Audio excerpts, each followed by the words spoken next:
Olá, eu sou Roberto Coelho, você está em Um Lugar e Suas Histórias e vamos lá, vamos aprender um pouco de Brasil?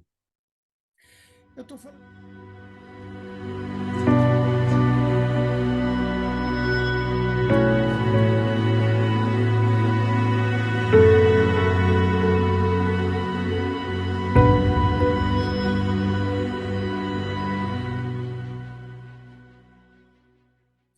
Eu estou falando aqui das melhores cidades de Santa Catarina e vamos conhecer hoje a historinha de Florianópolis.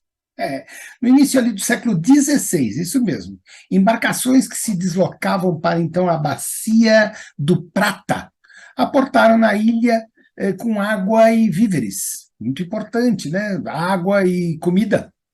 Por volta de 1675, um bandeirante paulista chamado Francisco Dias Velho, com sua família, então ia morar na ilha, nessa tal ilha que a gente está aqui falando, né? E começou então a fundação de um povoado, o povoado de Nossa Senhora do Desterro. Esse é o nome original de Florianópolis, sabia? Desterro é um importante papel político naquela região, né? A capela construída naquela época, sob a inovação de uma catedral metropolitana, então ali então hoje Florianópolis. Isso é importante, né? Dias Velho prendeu a tripulação de um barco pirata que conduzia prata, confiscando então para a fazenda anos mais tarde. Os piratas que haviam escapado foram e destruíram as benfeitorias, e aí então o povoado de Francisco Dias Velho ficou à deriva, né? Quase todos os habitantes do local então tiveram que sair dali, né? O navegador francês, como é que ele chama? Ele chama Amadé Frézy. Então encontrou cerca de 150 pessoas. Começou assim uma nova fase de ocupação do local.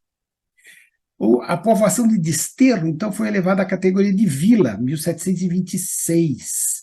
E o local, então, uma capitania de São Paulo, pertencia a São Paulo em 1738. Pode, Santa Catarina já foi estado de São Paulo. Silva Paz iniciou a construção da Casa do Governo, a Matriz, e 4 fortalezas, e então ali recebeu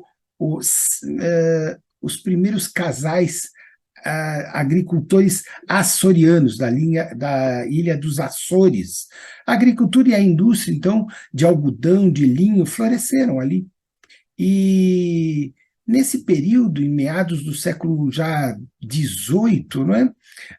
Foi implantada, então, as armações para a pesca da baleia, armação da Piedade, hoje governo Celso Ramos, armação do Pântano do Sul, hoje, então, Florianópolis, cujo óleo era comercializado pela coroa portuguesa. Olha aí, né? Em 1777, os espanhóis, comandados então por Dom Pedro de Zabelos, invadiram a ilha. Acabou então sendo restituída à coroa portuguesa no ano então seguinte, 1778, pelos tratados de Santo Ildefonso e Delfonso, que reconheceu então definitivamente o controle português daquela área. E aí, então, você tem a consolidação daquele território aos portugueses. Passou, então, grande modernização política e cultural.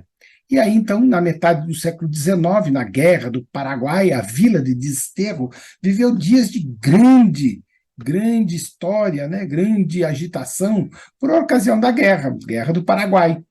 Alistou muitos habitantes que formaram, então, o 25º Batalhão, dos então chamados então gloriosos voluntários da pátria, cujo primeiro voluntário da pátria era o próprio Dom Pedro, né?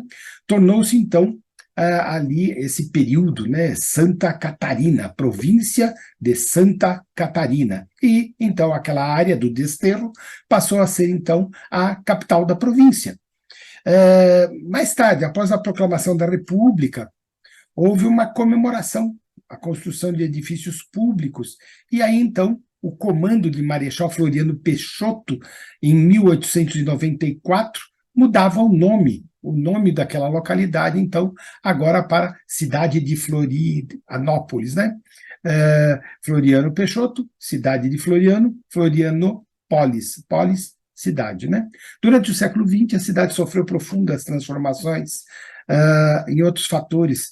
A vinda de italianos também se dirigiram ali para o Vale do Itajaí, a Serra da Catarinense. Houve um crescimento, então, da construção civil ali naquela área, e aí, então, a construção da ponte Hercílio Luz, que marcou, então, o desenvolvimento regional.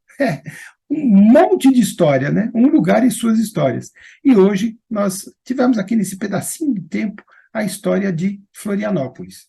Se você gostou, assina o canal, passa para os amigos. Se você gostou do que você viu, dá o seu gostei. Se você não gostou, dá o seu não gostei. Se faltou alguma coisa que você queira que a gente fale, conta pra gente. E a gente conta nas próximas vezes.